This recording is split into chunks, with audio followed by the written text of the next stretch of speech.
आयुष्यात पहिल्यांदाच घरी वारकरी येणं, आपण त्यांची सेवा करणं हे सगळं अनुभवते. खरंच खूप उत्सुक आहे मी. प्रत्येक वारकऱ्यात विठ्ठल असतो असं मी समजते. बघ ना, प्रत्येक वारकरी भक्तिभावाने विठ्ठलाच्या ओढीने पंढरपूरला पोचतो. त्यांचे पाय आपल्या घराला लागणं म्हणजे साक्षात विठ्ठलाचे पाय आपल्या घराला लागणं असंच मला वाटतं. त्यांच्या पाहुणचारात काही कमी पडता कामा नये. प्रत्येकाला जे काम वाटून दिले ते त्यांनीच व्यवस्थित करा. त्यांच्याकडनं मला कसल्याही तक्रारी किंवा त्यांची कुठलीही गैरसोय होता कामा नये. नाही होणार अजिबात. पारू, सगळी तयारी झाली आहे ना? वय देवी आई, समधी तयारी झाली आहे.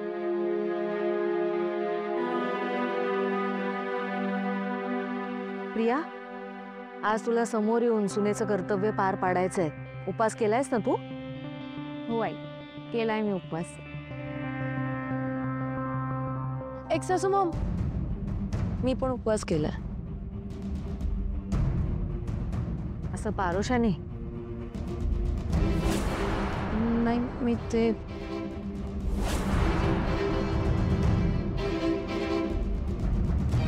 हे बघ, उपास करणं म्हणजे काही गंमत नाही.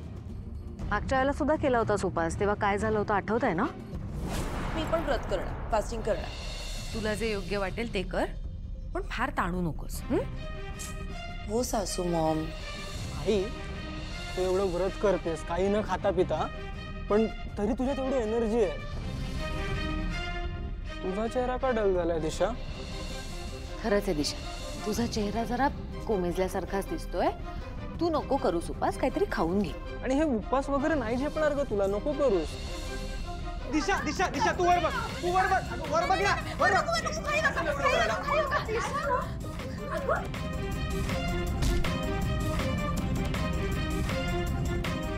तुझ्यासारखा उपवास करत होती, मग असं चोरून खावं लागतं ना? हो एक सासू मॉम, लक्षात आहे माझ्या सगळं. तेव्हा जरा चुका झाल्या होत्या माझ्याकडून, पण जशी तुमची भक्ती आहे तशीच माझीही भक्ती आहे.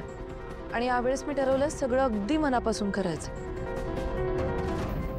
ठीक आहे, कर उपास. मी नाही अडवणार तुला. ओके.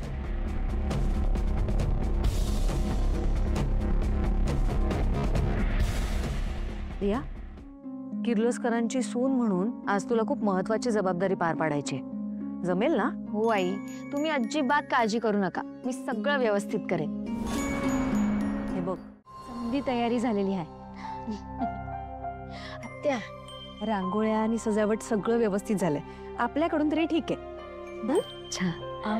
प्रिया मॅडम, तुम्ही एक काम करा, पालखी आली की जाऊन पालखीची पूजा करा आणि आलेल्या समध्या वारकऱ्यांना सांगा की पांडुरंगाच्या आशीर्वादानं आपण त्यांच्या खाण्यापिण्याची व्यवस्था आपल्या परीने केलेली आहे. पारू, तू इतकी कशी चांगली आहेस ग? खरं तर हा सगळा मान तुझा आहे, कारण तू या घरातली होणारी मोठी सून आहेस.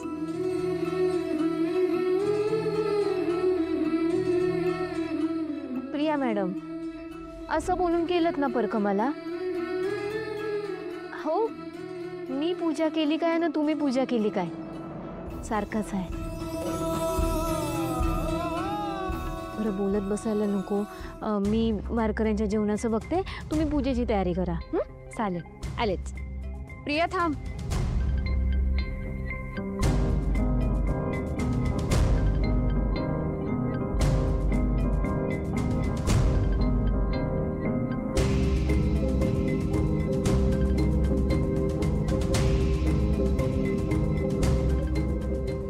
तयारी करायला चाललीयस? हो. ही पूजा तू आज नाही करू शकणार. का? काय आहे ना, या घरातली मोठी सून दिशा, त्यामुळे आजची पूजा दिशाच करणार. जा.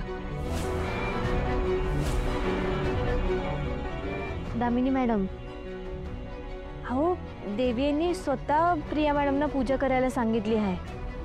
आता त्या करतायत पूजा, तर करू देत ना त्यांना. तुम्ही उगाच त्यांना थांबवू नका ना प्लीज. झालं झालं बोलून की अजून काही बोलायचंय? मला एक सांग ना, तू कोण आहेस ग या घरात? एक फुटकळ मोलकरीण आहेस ना?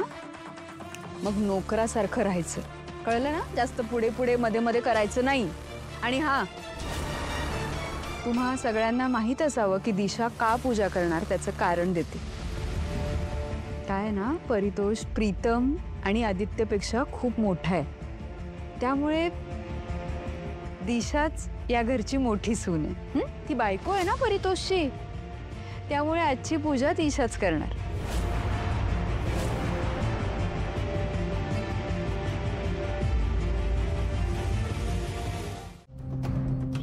सोंग फार वेळ टिकत नाही दामिनी. दिंडी आली की खरं काय ते कळेलच.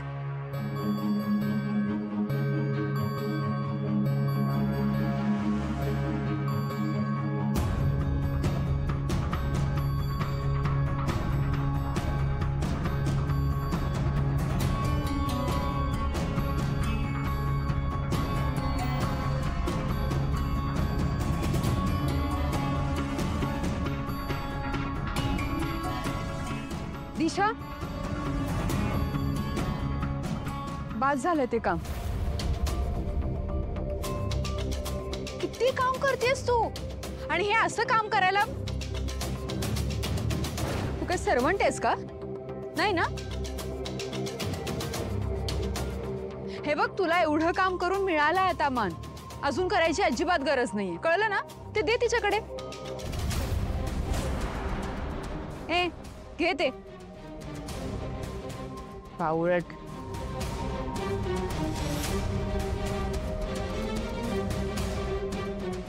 आणि आता पालखी कधी येईल? तू चल पटकन. चल ये.